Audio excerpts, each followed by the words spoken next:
ஓம் சரவண பவ. வேல் இருக்க வினை இல்லை, மயில் இருக்க பயமும் இல்லை. எதை வேண்டிக்கொண்டு இந்த பதிவை நீ இப்போது கேட்கிறாயோ அது அப்படியே உனக்கு கிடைக்கும். ஒருமுறை கேட்டுப்பார். ஒன்றை மட்டும் நினைவில் வைத்துக்கொள். நீ குழம்பும்போது உடனடியாக சோர்ந்து விடுகிறாய்.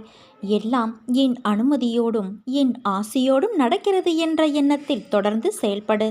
அடுத்த மாதம் உனக்கு மிகப்பெரிய வேலை வரப்போகிறது என்ற எதிர்பார்ப்பில் இந்த மாதம் செய்கிற வேலையை விட்டுவிடுவது ஆபத்தானது அல்லவா? அதனால் இதில் தொடர்ந்து கொண்டே அந்த வேலையையும் எதிர்பார்க்க வேண்டும். ஆன்மீகமாக இருந்தாலும் சரி, லௌகீகமாக இருந்தாலும் சரி, முன்னோக்கித்தான் போக வேண்டும். பின்னே திரும்பி பார்க்கக்கூடாது. அதுவா இதுவா என சந்தேகப்படக்கூடாது. தடைகளை தாண்டி போய்கொண்டே இருக்க வேண்டும். பிறந்த குழந்தை வெளிச்சத்தை பார்க்க கண் கூசுகிறது என்பதற்காக கண்களை மூடிக்கொண்டே இருந்தால் அதனால் கடைசி வரை உலகத்தை பார்க்க முடியாமலே போய்விடும். நடக்கும்போது விழுந்து விடுவோம் என பயந்து படுத்தே கிடந்தால் வாழ்க்கையில் அந்த குழந்தையால் நடக்க முடியாமலேயே போய்விடும். குழந்தையாயிருந்த போதே நீ உலகத்தை உற்று பார்த்தாய். அந்த பழக்கத்தால் இப்போது உன்னால் தெளிவாக பார்க்க முடிகிறது. கால்களில் சக்தி இல்லாத போதே நடக்க பழகினாய். அதனால் இப்போது மான் போல துள்ளி குதித்து ஓடுகிறாய். அறியாத பருவ காலத்தில் உன் சக்திக்கு மீறிய விஷயங்களை தைரியமாக எதிர்கொண்டதைப் போலவே இப்போது எதிர்காலத்தை பற்றி அறியாத நிலையில் உள்ள போதும் தைரியமாக அதை எதிர்கொள்ள வேண்டும். முன்பிருந்த அதே தைரியத்தை வளர்த்து கொண்டு பிரச்சனையை எதிர்கொள்ள முடியும். தொடர்ந்து முன்னேறு. உன்னை ஒவ்வொரு சிக்கலிலிருந்தும் நான் விடுவித்து கொண்டே வருகிறேன். ஆனால் நீயோ ஏதாவது புதிய சிக்கலில் வலியப் போய் மாட்டிக்கொள்கிறாய். அதிலிருந்து விவேகமாக வெளியேறவும் தெரியாமல் தவிக்கின்றாய். எதை செய்தாலும் என்னிடம் கேட்டு செய் என்று நான் கூறுவதையும் அடிக்கடி நீ மறந்து போகிறாய். அந்த அளவிற்கு உன் கவனம் சிதறுகிறது. நான் தான் சொல்கிறேனே, உன்னுடைய அத்தனை காரியங்களையும் முன்னின்று நான் நடத்தி உன்னை வெற்றி பாதையில் நடத்தி செல்வேன் என்று. அதற்கு கொஞ்சம் பொறுமையாக இரு என்றுதான் சொல்கிறேன். எப்போதும் ஏதோ யோசனையோடு இருந்து கொண்டு உன் குடும்பத்தார் உன்னிடம் என்ன பேசுகிறார்கள் என்பதை காதில் வாங்கி கொண்டாலும் கருத்தில் பதிய விடாமல் இருந்தால் என்ன அர்த்தம் சொல்? நீ யோசனை செய்து கொண்டே இருப்பதால் நீ நினைப்பது நடந்து விடுமா? அதற்கென்ற நேரத்தை நான் உருவாக்க வேண்டாமா? நீ எதிர்பாராத விஷயங்களை எதிர்பாராத நேரங்களில் நான் செய்து கொடுக்கவில்லையா? அதே போல எல்லாம் சுபமாக முடியும். உன் முயற்சியை விட்டுவிடாது. எந்த பலன்களையும் எதிர்பாராமல் மனதை சலனமின்றி வைத்துக்கொண்டு உன் வழியில் செல். அந்த வழி முற்கள் நிரம்பி குண்டும் குழியுமாக இருந்தாலும் நீ நடப்பதற்கான மலர்பாதையாக நான் அமைத்து கொடுக்கின்றேன். எப்போதும் என் நாமம் உன் நாவில் இருக்கட்டும். என் உருவம் உன் கண்களில் நிலைக்கட்டும். உன் இதயம் என் ஆன்மாவை சிம்மாசனம் போட்டு தன்னிடம் அமர்த்தி கொள்ளட்டும். அப்போது உன்னுடைய பிரயத்தம் ஏதுமின்றி நீ நினைப்பது அனைத்தும் தன்னால் நிறைவேறுவதை உணர்வாய். அனைத்து விஷயங்களிலும் உனக்கு ஜெயம் உண்டாகும். நான் சொல்வதை புரிந்து நடக்க கற்றுக்கொள் குழந்தையே. எல்லா திசைகளிலும் நான் உன்னை சூழ்ந்து நிற்கையில் நீ எதற்காக பயப்படுகிறாய்? நீ என் பிடியிலேயே இருக்கிறாய். உனக்கு துன்பம் நேர நான் எப்படி அனுமதிப்பேன்? உன்னுடைய எல்லா கவலைகளுக்கும் முடிவு வந்துவிட்டது. என் வார்த்தைகள் மீது நம்பிக்கை வைத்து நீ செயல்படு. கவலைப்படாதே குழந்தையே, உனக்கு நான் இருக்கின்றேன். உன்னுடைய துன்பமான காலங்களை கூட புன்னகையோடும் தளராத நம்பிக்கையோடும் எதிர்கொண்டு பார். உன் தடைகள் எல்லாம் வெற்றிப்படிகளாக மாறும். அதை பின்பற்றுவது சிறிது கடினமான ஒன்றுதான். ஆனால் அதை முயன்று பார். உன் துயரங்கள் அனைத்தும் காணாமல் போகும். உன் வாழ்க்கையில் நீ பயணித்த பாதையில் நான் இருக்கின்றேன். சந்தோஷம் நிம்மதியை விட கஷ்டமும் கண்ணீரும் இருப்பதை என்னால் உணர முடிகிறது. உன்னை தேற்றுவதற்காகத்தான் நான் இங்கு உனக்கான எல்லாவற்றையும் சரி செய்து கொண்டு இருக்கிறேன். உன் வாழ்க்கையின் சுவடுகளை நான் திருத்தி எழுத உன் கர்ம வினைகளோடு போராடி வருகிறேன். அதை நீ நன்றாக உணர்கிறாயல்லவா? உன் கண்ணீரை உன்னை உண்மையாக நேசித்தவர்களுக்காக சிந்திப்பார். அதில் தவறு இல்லை. உன்னை துளிக்கூட மதிக்காது ஏளனமாய் பார்ப்பவர்களுக்காக கண்ணீர் என்னும் பொக்கிஷத்தை சிந்தாதே என் குழந்தையே. உன் வழியை நான் எப்படி புரியாமல் இருப்பேன்? எப்படி உணராமல் இருப்பேன்? உனக்கு மனவலியை ஏற்படுத்தப்பட்டதற்கு நியாயம் கேட்கிறாய். அதற்கு நான் நிச்சயம் நியாயம் வழங்குவேன். அதுவரை நீ பொறுமையோடும் நம்பிக்கையோடும் இரு. உனக்கான காலத்தை உருவாக்கிவிட்டேன். இன்னும் சில நாட்களில் நீ அதில் பயணம் செய்யப் போகிறாய். உன்னை நிச்சயம் நான் செம்மைப்படுத்தி உயர்த்துவேன் குழந்தையே. உனக்கு நான் எப்போதும் துணை நிற்பேன். நான் உன்னிடம் எடுத்துக்கொண்டதை விட பெரிதாகத்தான் தருவேன் என்பதை என்றும் மறவாதே. உன் பக்தி தூய்மையானதாக இருக்கட்டும். உனக்கு உதவி செய்ய நான் என் பக்தனை அனுப்பி வைத்து உன் பக்தியை இன்னும் மேம்படுத்துவேன். பிறவிகள் மாறிக்கொண்டே இருக்கும், தேகம் மாறிக்கொண்டே இருக்கும். ஆனால் கர்மவினை நம் பின்னால் வந்து கொண்டே இருக்கும். மீதமுள்ள கர்ம வினைகளில்தான் பிறவிகள் தொடர்கின்றன. அனுபவிக்காமல் கர்மவினை நீங்காது. வேறு வழி இல்லை. அனுபவிக்காமலேயே இருக்கவும் முடியாது என்பதற்கு உதாரணம்தான் இந்த பிறவி. அதை கர்மாவின் உருவமாகவே கருதிப்பார். ஆனால் இந்த விஷயத்தில் ஆராதனை செய்து கொண்டிருந்தால், என் கதைகளை கேட்டுக்கொண்டிருந்தால், என் நாமத்தை எப்போதும் நீ ஜபித்து கொண்டு இருந்தால், உன் இரும்பு போன்ற கர்மாவை நான் பஞ்சு போலாக்கி விடுவேன். அந்த பஞ்சு போன்ற கர்மாவை அனுபவிக்கும் சக்தியை கூட சக்தியே உருவான நான் உனக்கு தருவேன். தலைக்கு வந்தது தலைப்பாகையோடு போய்விட்டது என்றது போல நீ அனுபவிப்பது தெரியாமலேயே எல்லாம் சரியாகிவிடும். யாரிடம் நீ மனம் விட்டு உன் குறைகளை பகிர்ந்து கொள்கிறாயோ அங்கிருந்தே நிவர்த்திக்கான வழிகளை நான் நேர் செய்கிறேன். யாரை தேடி நீ போகிறாயோ அவராகவே நான் இருந்து உன்னை வரவேற்று உபசரிப்பேன்.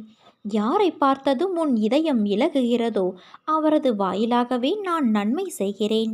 திசை தெரியாமல் அலைந்து திரிந்து கொண்டு இருந்த உன்னை இன்று என் நேரடி பார்வையில் வைத்திருக்கின்றேன். தன்னம்பிக்கையோடு இரு. எதிர்பார்த்தது கிடைக்கவில்லை என்றால் எதிர்த்து நின்று போராடு. பயந்து ஒளியாதே. எதற்காகவும் பயப்பட வேண்டிய அவசியமில்லை. ஆசை, இன்பம், துன்பம், துயரம் இதற்கு முடிவு கிடையாது. இதையெல்லாம் தாண்டி வந்தால்தான் நீ தேடி வந்த அற்புதமான சுகங்கள் உனக்கு கிடைக்கும். அன்று என்னை நீ முழுவதுமாக புரிந்து கொள்வாய்.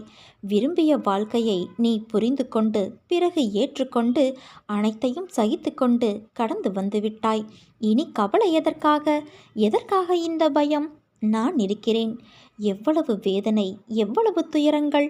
இதிலிருந்து நீ மீண்டு வந்துவிட்டாய். உன்னை நான் கைவிடுவேனா? இனி நடக்கப் போவதை பார்த்து நீ வியக்கப் போகிறாய். தைரியமாக இரு. நீ ஜெயிக்கப் போகிறாய். ஏனென்றால் உன்னை தேடி நான் வரப்போகிறேன். நீ என்னை வரவேற்க தயாராக இரு குழந்தையே. உன்னை மகிழ்விக்க நான் வருகிறேன். உன் கர்ம பலன்களை விளக்கி அனைவரும் வியக்கும் வண்ணம் உன்னை உயர்ந்த நிலைக்கு நான் கொண்டு செல்லப் போகிறேன். கவலைப்படாதே. என்னை நோக்கி நீ வேண்டுதல் செய்ய துவங்கிய அந்த நேரத்திலேயே உனக்கு பதில் தரும் வேலையை நான் துவங்கிவிட்டேன் என்பதையும், அதனால்தான் நீ சோதனைகளை அனுபவிக்கிறாய் என்பதையும் உனக்கு நான் பலமுறை அறிவுறுத்தி வைத்திருக்கின்றேன். இப்போது அதை உனக்கு நினைவுபடுத்துகிறேன். என்மேல் பூரண நம்பிக்கை வைத்து பொறுமையாயிரு. உன்னை நான் ஒருபோதும் கைவிட மாட்டேன். எந்த ஒரு நிகழ்வுகளுக்கும் பின்னால் என் பக்தர்களுக்காக நான் செய்யும் எல்லா செயல்களையும் அவர்கள் அந்த நேரத்தில் அறிய மாட்டார்கள். அவர்களுடைய முன்வினைகளை, முந்தைய கர்மாக்களை நன்கு அறிந்த நான் அமைதியாக அவர்களிடம் மனமாற்றத்தை ஏற்படுத்த முயற்சி செய்வேன். கால ஓட்டத்தில் நிர்ணயிக்கப்பட்ட அந்த குறிப்பிட்ட நேரத்தில் என் ஆசிகளின் பலனை ஒருவர் பெற வேண்டுமானால் அதற்கு மிகுந்த நம்பிக்கையும் பொறுமையும் தேவைப்படுகிறது. உன் பிரச்சனைகளுக்கு தீர்வை கொடுக்க இன்று உன் இல்லம் தேடி வருகிறேன். இன்னும் சிறிது நேரமே இருக்கிறது. இனிப்பான செய்தியை உன் செவிகள் நிச்சயம் கேட்கும். யார் உனக்கு துன்பத்தை கொடுத்தார்களோ அவர்கள் இன்றைக்கு நிச்சயம் நன்றாக இருப்பதை போன்ற தோற்றம் உனக்கு தெரியும். கெட்டதை செய்கின்ற அனைவரும் நன்றாக இருக்கிறார்கள். நல்லதையே செய்கிற நான் கஷ்டப்படுகிறேன் என எரிச்சலோ கவலையோ படாதே. அவர்கள் காலையில் பூத்து மாலையில் வாடும் பூவை போன்றவர்கள். இப்போதுள்ள மேன்மையிலிருந்து விரைந்து கீழே தள்ளப்படுவார்கள். ஆனால் நீயோ விருட்சத்தை போன்றவர். நீ ஆழ வேரூன்றி நிற்பாய். அநேகம் பேர் உன்னை ஏமாற்ற வந்தாலும் அயர்ந்து போகாதே. எத்தனை இழப்புகள் வந்தாலும் சோர்ந்து போகாதே. நான் ஆழமாக வேர் விட்டிருக்கும் விருட்சம் என்று சொல்லிக்கொள். நீ மலர்கள் மட்டும் அல்ல, கனிகளையும் தருவாய். அதன் மூலம் வருகின்ற நன்மை பலருக்கும் பயனாக இருக்கும். நாம் இன்று கஷ்டப்படுவதைப் போலத்தான் நாம் எதிரில் இருப்பவரும் ஒரு நாள் துன்பத்தை அனுபவிக்கப் போகிறார் என்பது உனக்கு தெரிந்துவிட்டால் நிச்சயமாக அவர்கள் மீது கோபப்பட மாட்டாய். அவர்களுக்காக நிச்சயம் நீ பரிதாபப்படுவாய். இன்று நான், நாளை நீ என்று சொல்லிக்கொள்வாய். உனக்கு தவறு இழைத்தவரை பார்க்கும்போது இவரும் தண்டனைக்கு தயாராகிறார் என்பதை தெளிவாக தெரிந்து அவருக்காக பரிதாபப்படு. எந்த சூழ்நிலையிலும் பாதிக்கப்பட மாட்டாய். ஏனென்றால் உன் மனதை படிக்கிற நான் நிச்சயம் வெகுமதிகளை அள்ளித் தருவேன். உனக்காக நான் வகுத்த வழியில்தான் நீ பயணிக்கின்றாய். பயமின்றி முன்னேறு என் குழந்தையே. வரும் தடைகள் எல்லாம் உன் நலனுக்காகத்தான். உன் பொறுமைக்கும் நம்பிக்கைக்கும் நீ கனவிலும் நினைக்காத வாழ்வை நான் உனக்கு அமைத்து தருவேன். எப்போதுமே ஒன்றை புரிந்து கொள். பகைவர்கள் உனக்கு வெளியில் இல்லை. பலவீனமான எண்ணங்களே உன் உண்மையான எதிரிகள். அறிவு ஒன்றுதான் அச்சத்தை முறிக்கும் அரிய மருந்து. அறிவை வளர்த்து கொண்டால் எல்லா விதமான பயங்களும் அகன்றுவிடும். செயல் புரியாத மனிதனுக்கு தெய்வம் ஒருபோதும் உதவி செய்யாது. எத்தனை கவலை சோதனை வந்தாலும் நம்மால் அதை கடந்து போக முடியும் என்ற தன்னம்பிக்கை கொண்ட மனமிருந்தால் போதும், எதையும் சாதித்து விடலாம். பெரும்பாலான தோல்விகளுக்கு காரணம் உன்னிடம் உள்ள அவநம்பிக்கைதான். வாழ்க்கை என்பது துல்லியமான அறிவியல் அல்ல, அது ஒரு கலை. அனுபவித்தால் மட்டுமே அது புரியும். யோசித்து ஒரு செயலை செய்ய தொடங்கும் போது செவிடாய் மாறிவிடு. ஏனென்றால் முதலில் உற்சாகமான சொற்களை விட கேலி சொற்கள் தான் அதிகம் இருக்கும். வாழ்வதற்கு நிறைய சிரமப்பட வேண்டிய அவசியமில்லை. ஆனால் சாதிக்க வேண்டும் என்றால் நிறைய சிரமப்பட வேண்டும். வெற்றி பெற விரும்புவோர் செல்லும் பாதை சிவப்பு கம்பளம் விரித்து இருக்காது, கரடுமுரடான பாதையாகத்தான் இருக்கும். அதில் பயணம் செய்துதான் நாம் வெற்றி பெற வேண்டும். வாழ்க்கையில் நம்பிக்கை, நிதானம், பொறுமை, சகிப்புத்தன்மை, உண்மையான அறநெறியில் வாழுதல், புறம் பேசாமல் இருத்தல், இதை நீ கடைபிடித்தாலே உன் பாதை மேலும் சுகமான பயணமாய் அமையும். உனக்கு என் அருளும் ஆசியும் எப்போதும் உண்டு என் செல்ல குழந்தையே. என்னை கேவலமாக பேசியவர்கள் முன் நான் வாழ்ந்து காட்ட மாட்டேனா என்று நீ ஏங்கிக் கொண்டு இருக்கிறாய். கவலை கொள்ளாதே. சத்தியத்திற்கும் எனக்கும் கட்டுப்பட்டு நேர்மையோடு இருக்கும் நீ நிச்சயம் தடைகளை தகர்த்து வெற்றியடைவாய். உலகில் சிலர் எப்பொழுதும் மற்றவர்களை காயப்படுத்தி கொண்டுதான் இருப்பார்கள். அதைத்தான் அவர்கள் உனக்கும் இழைக்கிறார்கள். அந்த சொற்களுக்காக நீ வருந்தாதே. மனதைரியத்தோடு நீ உன் கடமைகளை செய். உன்னுடைய ஆற்றலை தேவையற்ற இவர்களிடம் ஏன் வீணாக்குகிறாய்? இதுவரை உன் மனதில் இருந்த வலி, துக்கம், தோல்விகளால் மனம் வெறுத்து போய் பரிதவித்தது எல்லாம் முடிவுறும். உன் உழைப்பிற்கு ஏற்ற பலன் கிடைக்கும். நிம்மதியும் சந்தோஷமும் அழகாய் பூத்து குலுங்கும் வண்ண மலர்களைப் போல இனி உன் வாழ்க்கையில் என்றும் வசந்தம் வீசும். உன்னை ஏளனமாக பார்த்து நகைத்தவர்கள் முன்னால் கொடியாய் நீ உயர்ந்து நிற்பாய் என் குழந்தையே. அந்த காலம் வெகு தூரத்தில் இல்லை.